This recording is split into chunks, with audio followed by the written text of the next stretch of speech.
Товарищ главнокомандующий, подразделения силовых ведомств находятся на исходных рубежах. Оперативный штаб к выполнению задач по контртеррористической операции готов. Заместитель начальника штаба Центра специального назначения подполковник Джения. Понял.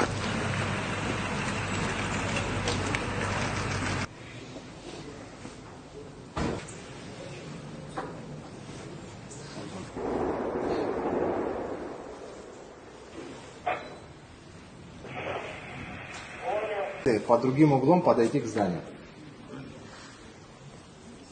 В числе заложников. Да, под видом заложников.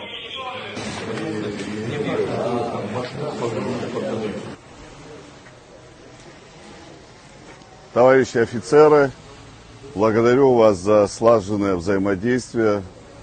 Вы знаете, что у нас проходят оперативно-тактические учения на протяжении 4 дней будут они проводиться. Именно слаженность работы командиров подразделений, частей, бригад создаст нам наиболее благоприятные условия для сохранения стабильности, мира в нашей стране, обороноспособности. Я уверен, что ваш профессионализм, опыт, навыки позволят нам достичь этого высокого уровня безопасности для нашего государства.